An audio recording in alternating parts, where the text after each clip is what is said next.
Hi there. Welcome to the Bridge podcast, sharing with you top tips and advice from top employers to help to guide you on your job hunting and career journey. My name is Aji Suragavi. I have several roles in digital marketing. And in today's special episode, I'm here to have a conversation about how to make a switch career to the demystifying world of software engineering. Today, I also have exciting news for you. I have Robert Kolsek, who is a backend engineer from Foodpanda, Singapore. Hi, welcome, Robert. How are you? Hey, Aji, how's it going? I'm really good. I'm really good. Happy to be here, and yeah, let's looking forward to this conversation. We Yes, I'm shall actually see. very excited to talk to you, especially because we're going to talk about your learning experience. To get us started, why don't you tell us a little bit about yourself? How did you come here as a software engineer? What makes you jump into the IT? How was the decision process back then? All right, all right. So I've been a software engineer now for 2.5 years. I think around that time frame. And before that, I was actually a teacher, language teacher, German in specific. I'm German, by the way, right? How did I get to be a software engineer? Well, that is a question that ranges back to my youth already, right? And I was always like the kind of guy who was very interested in tech, in computers. I would always assemble my own computers, etc. When I was 15, I started building like simple websites in HTML, etc. So, and over the years, I was always like doing things with my computer, maybe just playing video games or Googling stuff, learning things, etc. When I was in Singapore as a German teacher working here, right? At some point, I felt as a German teacher, at least, I somehow was lacking like this fulfillment of the job, right? I didn't have like a feeling of success necessarily, you know. Of course, here and there, I would have students that would really reward me with their learnings, right, and seeing their progress, etc. But most of the time, and I would say like 98, 99% of the students, they would actually like stop learning at some point. I mean, obviously, learning a language is not an easy task, and I can kind of understand that, but from my perspective, it just wasn't really like super rewarding all the time. And so I was looking for something where I wouldn't feel like a factory worker, always doing the same things over and over and over again. Something where I could improve. The German language, after all, or any language for that matter, doesn't really evolve. And tech content, however, on the other hand, does evolve all the time. You constantly need to learn new technologies, maybe programming language, maybe some tools that you use at work, these kind of things, right? I kind of like had this idea in my mind, hey, I want to do something that where I get challenged more, where I really feel like I can learn something. At the same time, also, I was kind of at my income ceiling, I'd say. I was a freelancer back then as a German teacher. So I was working pretty much Monday to Sunday, just like most freelancers, so self-employed people will do. There was only the decision to either change job or maybe open my own company in order to increase my income. At the same time, my wife was pregnant as well. So these three factors, the learning, the money, and providing more for my child, kind of led me to this time where I was considering what to do next. And I was looking at my past, what have I been doing, what do I enjoy, and whatnot. Doing that, I started learning programming by myself, or rather with a friend of mine in Germany. I mean, before that, I started learning programming on and off, but always gave up because I didn't really have like support. I didn't have someone doing it with me. I didn't have an instructor or whatever. This time around, I started with my friend. We just kept going and going. At some point, I felt like, hey, I really want to give this a shot. That this feels like, from the factors, the three factors I just mentioned, it felt like this is the right thing. I wasn't 100% sure yet in a professional environment, obviously. And I said, hey, let's sign up for a boot camp. Let's try it. And then during the boot camp, I knew, hey, this is what I want to do. You know, this is really what I want to do. And after that, finding jobs and then really experiencing how this is a professional environment, I felt like, hey, I'm at the right spot here for me personally. Right.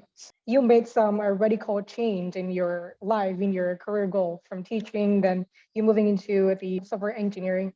Now be ready for the on-demand question. How did you get into the IT world? Can you tell us about your process? Okay, how did I get into this world? Well, I think depends on a few things, right? So the bootcamp that I took, they had like a career support, so that helped me greatly. So the first thing I would say is to really shape up one's resume and not just like changing it completely, because obviously you might think, hey, for example, a teacher, hey, teaching is completely irrelevant to software engineering, but it's not, because there are always, no matter what you did before, there are skills that carry over into software engineering, and that's what you should utilize for your resume. And that's what this bootcamp taught me as well in this after bootcamp career support. What I did is like make my resume really geared towards software engineering with utilizing my past experiences as well. And the same I would do with my LinkedIn, all basically leading to the same end goal of landing a job as a software engineer. Where the resume is maybe the broad overview, LinkedIn is my detailed profile where people really can read what I did uh, at my jobs, possibly see more about my background. But I try to make everything look as if I want to get, first of all, as an engineering job, right? And also pool all of my previous knowledge towards that. I would say it's a matter of self-promotion, where you are trying to display that you are a software engineer already. Even though you don't have job experience, I think you should display that, and you should also believe it yourself, to manifest that through your resume and LinkedIn. I think that's the first step you definitely have to take in order to get there. The second step, of course, my very first job, I'll be honest with you, I spammed the hell out of job applications. So Very I common. pretty much applied like anywhere that I thought, okay, this, I have a chance there, maybe something that aligns with what I've learned. In my case, maybe JavaScript and SQL databases, etc. Right? So you look at your skill set and you apply for jobs that ask for that skill set. I think that's definitely helpful. And I also didn't really care too much about minimum requirements and experience, because if you look around, oftentimes for a completely junior or fresh grad position, they still want 2 years of experience. And I mean, you shouldn't care too much about that. Of course, if it asks for like senior 5 years plus or whatever experience, these ones I would just not apply to. But anything that says up to 2 years, I think I would just apply. And in the end, I had a few offers, and then it's up to you to choose. One important thing I feel is also during the interview process is to be aware of what the interviews look like. If you worked in a previous job, then you might think, okay, you send your application, you have a talk with the recruiter, you have a talk with the management, and then maybe that's it already. But in engineering, oftentimes there's technical tests, and maybe technical questions like live. People ask you in person, explain this and that to me, draw it up on the whiteboard. You should be aware that these things are coming, and you could possibly also prepare for these. In my case, I did not fully prepare for these, a bit during the boot camp, but then I just wanted to keep the momentum going of my learning and just apply, and go for interviews and hopefully land something. And that's what happened. Wow, cool. What a struggle and a journey experience. Yeah. Speaking of facing the challenge, of course, it's not an easy back then. You took a boot camp as well. Do you have any friends or mentor that support your IT career journey? Oh yeah, of course. I mean, my biggest supporter definitely has to be my wife here, right? Because I was earning money, and I told her that most likely after I change career, I will take a pay cut. She was definitely my biggest supporter, no matter what I wanted to do. She said, "Hey, just go through with it. I fully support you." My whole family also, I mean, they were really supportive of this. They always said, "Hey, you can do this." I would say the batchmates of my boot camp as well. We were like a really close knit group, and we're still friends up till now. We still talk to each other very frequently, and we hang out and discuss things also about jobs and our career. We're just a group that supports each other, because everyone has been going through like a similar kind of situation where they did something else first, and then like they switched career, right? And I feel that creates just a bond for not necessarily for life, but for a very long time at least, and especially in that sense of a career switch. Yeah, so we always made sure we motivate each other during the boot camp and during the job search. Some people get really rejected hard, maybe really face a wall in an interview, and we say, hey, come on, doesn't matter, just apply it to another company, take that knowledge and just surely you will get something in the end. What a sweet support system. You took a boot camp back then. Can you tell us like how many hours in a week that you have to manage with the learning curve and learning experience? What was the challenge and struggle back then? Okay, so the exact hours, the start was I think always 8 or 9 a.m. in the morning, something along that. And then we would study maybe for up to 8 hours. 4 p.m. might be we're done. And then we still would have like homework to do, and that can take, depends how hard you go, because there's always like exercises you can do with additional challenges, etc. And so depending on how hard you went with the homework, it could go from 1 hour to 4 or 5 hours even. It really depends. I mean, boot camp, in my opinion, is you get out what you put in. I was trying to always put in the most effort as much as I could. And so I would say total daily learning here is definitely about 10 hours minimum with a lot of exercises. So it's not just theory, right? It's a lot of hands-on exercises because you can study as much theory as you want. Practice is actually what makes you a software engineer in the end. You need to apply what you've learned. What are the challenges? Well, for me, definitely time, because I told you I was working freelance. While I took the boot camp, I was actually still working. So I would get up like at 7 a.m., right? Maybe finish up some of the homework. Then I would go attend the boot camp the whole day, 4 p.m. Start once the lessons are done, I start the homework until like 5:30. Then I go to school. I teach on 10:30, 9:30. What was the time? Yeah, 9:30ish. I'd go home. I'd be home like 10:30, 11, and then I would still do homework until like 1 a.m., 2 a.m. sometimes.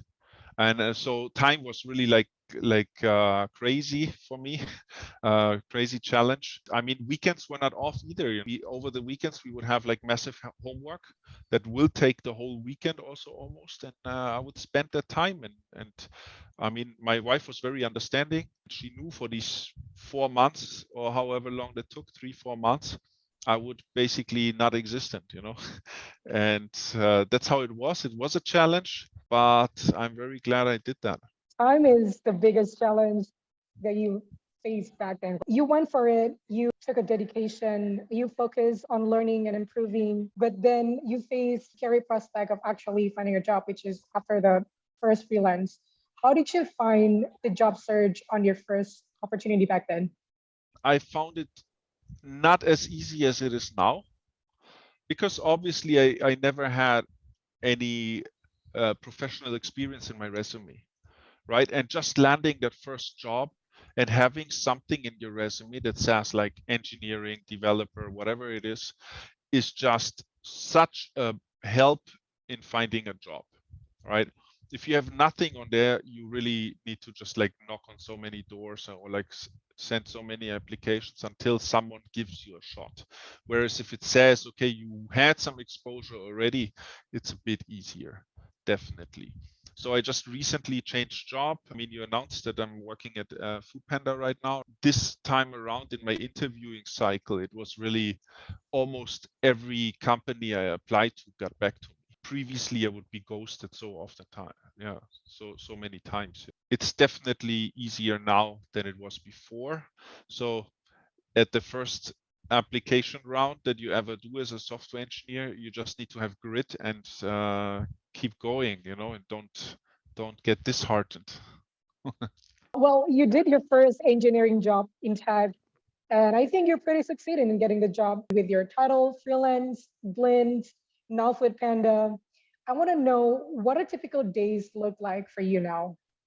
Okay, like right now, a bit hard to say because I mean I'm still onboarding at Foodpanda, so I rather talk about maybe my previous company, right?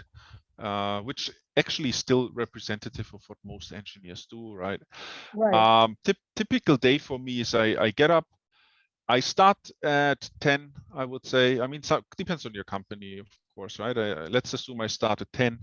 first thing I do is read my emails. Maybe there's some emails that I need to check, right? I check my meeting calendar also for that day, because yeah, usually people think engineers are just coding, but actually we have meetings and we need to talk. We need to talk to other people, and Right. so and so yeah, first emails and the calendar.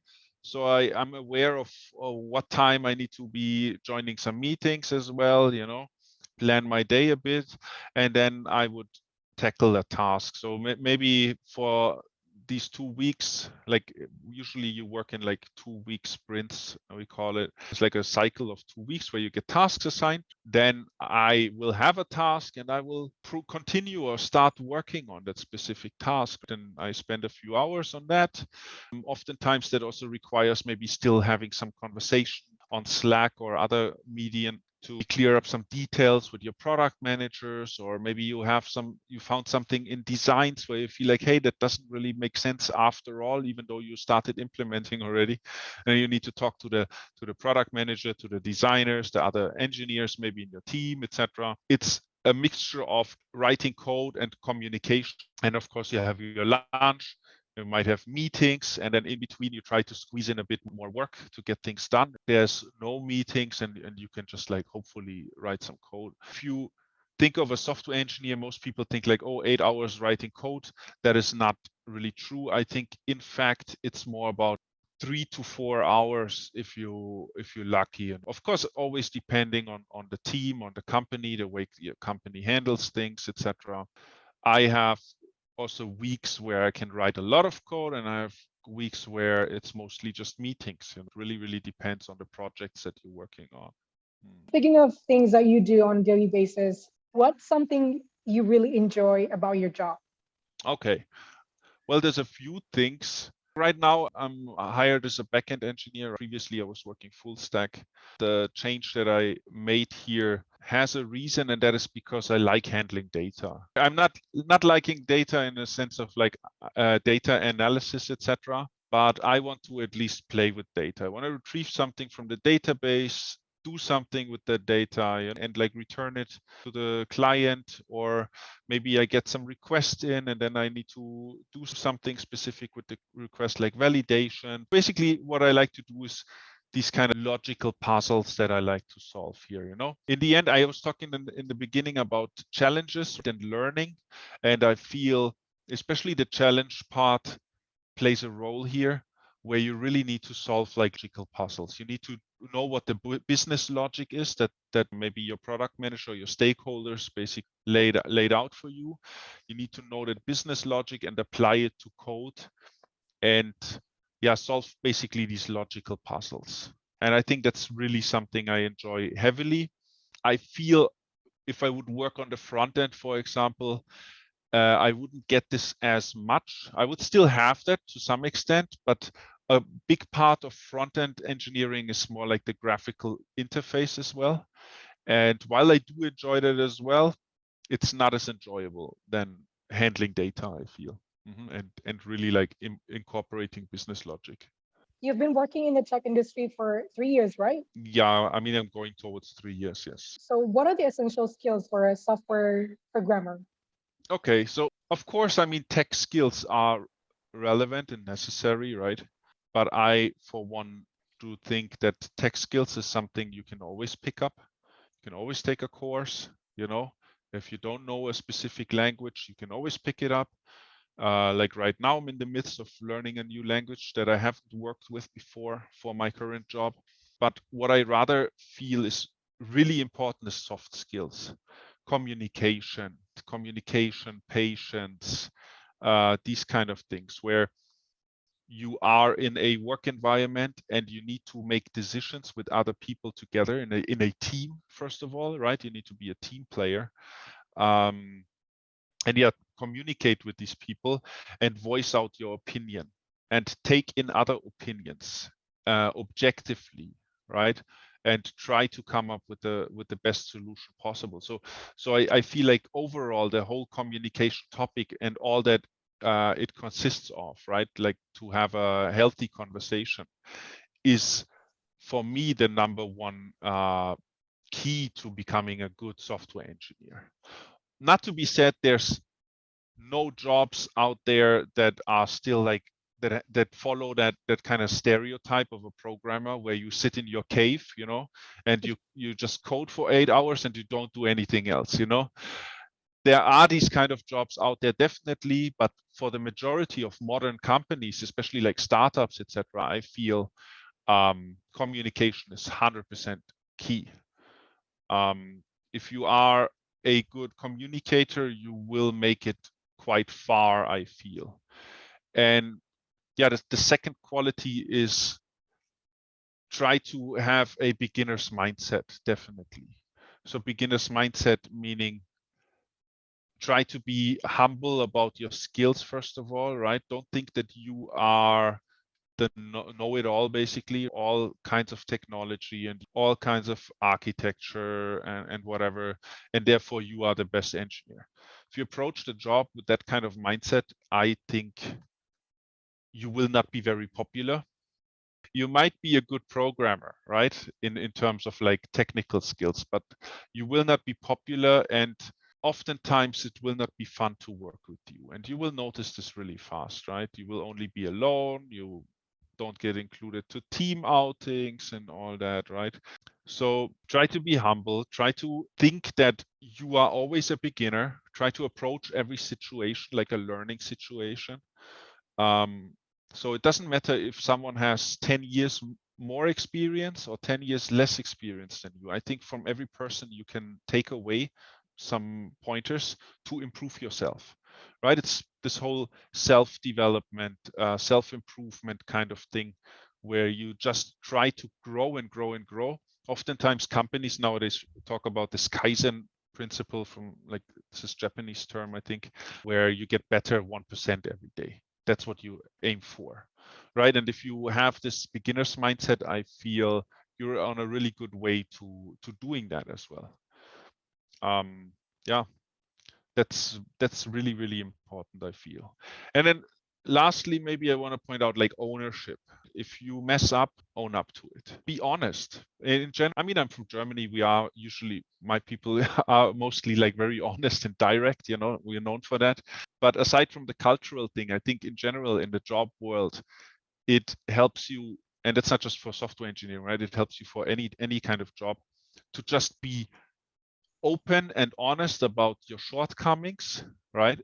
And own up to things. So if you mess something up, just say, hey, sorry, I messed up, what can we do to make it better next time? And then you incorporate this whole learning mindset with it as well. You can own, of course, your successes. Also, you can say, hey, that was me, I'm good. That was really good. Pat yourself a bit on the shoulder sometimes. But when it comes to like failures, then also, yeah, just stand by them, and don't try to dwell on these failures, right? Don't just think like, oh man, I messed up, but really try to use that failure as a means to grow further. And your superiors and your colleagues will see that, and they will definitely think that that is a good attitude towards work, I feel. And if they don't, then you might not be in the best work environment, in my opinion, though. Wow. Wow. Yeah.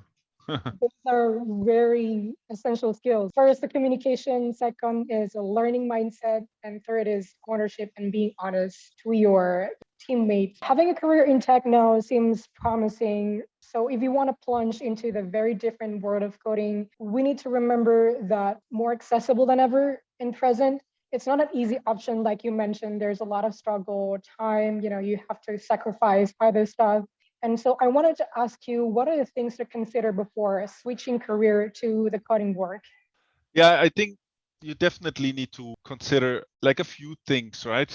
Maybe let's get the uncomfortable one out of the way, which is money. Right now, I'm teaching this boot camp at Rocket Academy, and I have some students. They earn good money, and if they would switch their career, they might get a junior position only.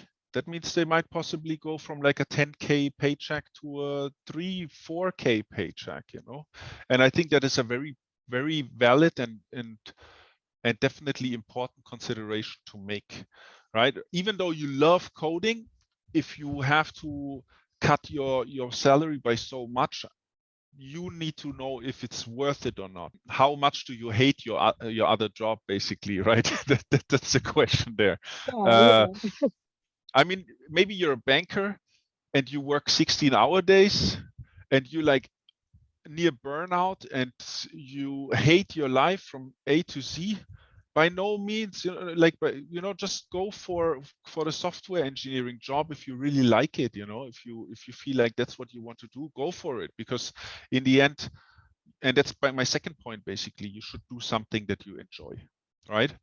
Maybe you are trying to be a software engineer because you heard, hey, that can pay really good money. I think that should not be your first motivation. It's a good motivation, definitely, but it shouldn't be your number one motivation, because if you hate your job in the end, you will be in the same situation like the banker at some point, right? Maybe you don't work 16-hour days, but the 8 hours, 10 hours you put in a day, you will still hate them, and that's not good for yourself, for your mental health, right?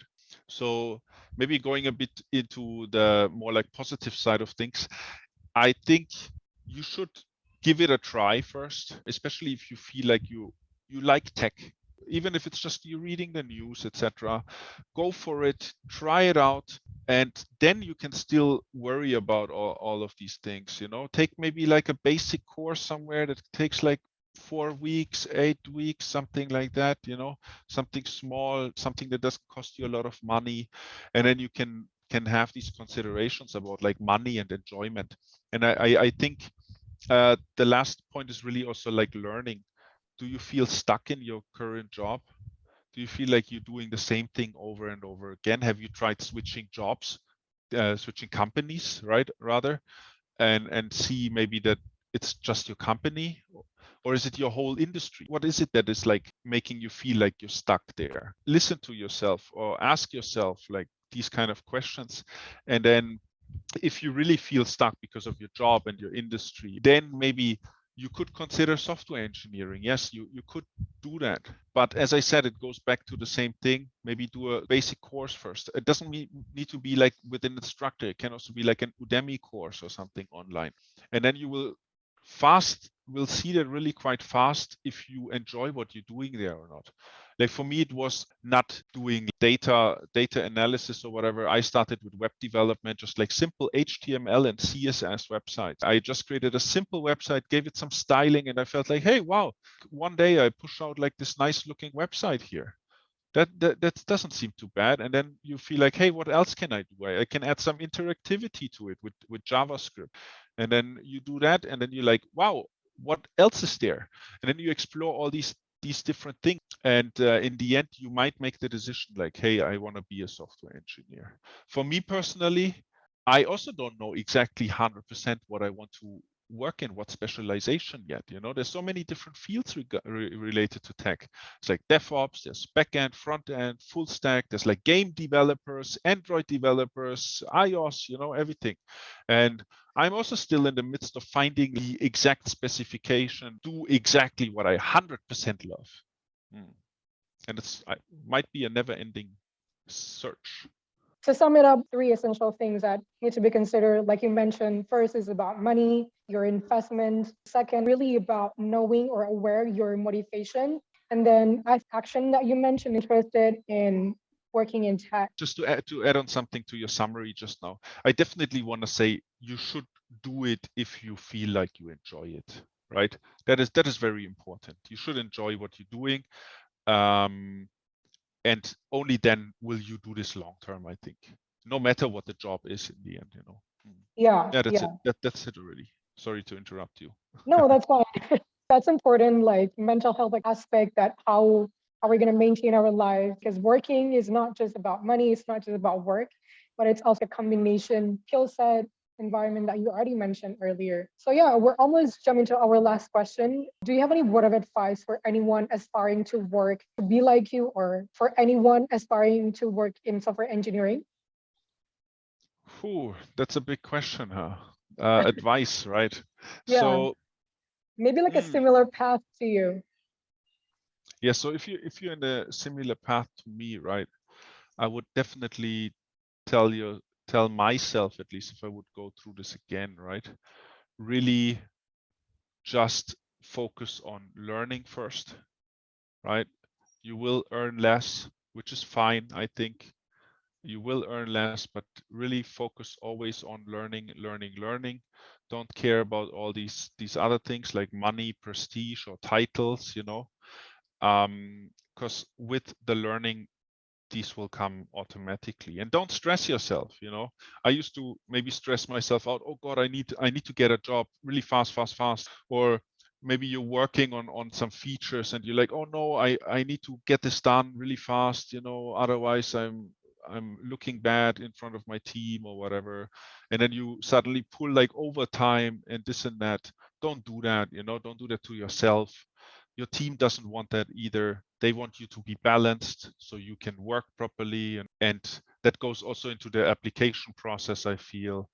If you stress yourself out so much over each interview and whatever, you will not perform well in the interviews. The recruiters and everyone will always feel like you're nervous for some reason.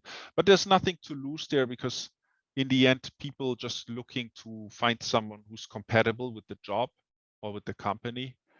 And they're not trying to like kill you, they're not out there to expose you, or you're a fraud or something. They're just trying to find someone that fits, and either you fit or you don't. So approach it with this kind of like mindset, and I think you will not be stressed. You will do a good job, and you will most likely succeed also in your job itself once you have one, if you apply that kind of mindset to not stress yourself and approach each day as it comes. And maybe more on the technical side, break things down into small steps. That really helps. First of all, tasks, you break them down into small steps, right? You have a task that takes like 2 weeks in total, you break it down into 2-day segments or whatever, right? One step at a time, and then it doesn't feel so overwhelming. Then you look at your code itself, you break down the code into small segments, right? Each small segment can be a function responsible for one thing, and then your code will look nice as well. Also, your interview process, you could do that. You don't need to send like 20 applications a day. Take 20 companies, send 2 applications per day, and make them really good. If you want to include a cover letter, which is not so common in Asia, I feel, you can do that and really personalize the whole thing. Or your resume, you can always adjust the resume a bit according to the job title, right? Front end, back end, this and that. Write a nice email with it while you attach the resume, these kind of things, and really just take it step by step in order to not stress yourself out. That's very generous advice. Last question. Where can people find you and learn more about you? Okay, I mean, the first place of contact, I guess, is LinkedIn, right? I don't know, will you drop the LinkedIn link here or? Yeah, you will. Okay, yeah, so you can find me on LinkedIn. First of all, that. And if you're interested in learning to code, you can also check out Rocket Academy. I teach there actually a boot camp, part-time boot camp. But they have multiple instructors, etc. But you can contact me via there as well, if you happen to take a basics course or something over there. Not to do advertisement here, but uh, Yeah. that's usually the places that I would frequent, like publicly, right? And yeah, that's pretty much it. Okay, great. Robert, this has been a fantastic podcast interview. Thank you so much for being with me today. I'm sure everybody will learn so many insights from this. Thank you so much. I'll see you again next time. Thanks, Aji. See you.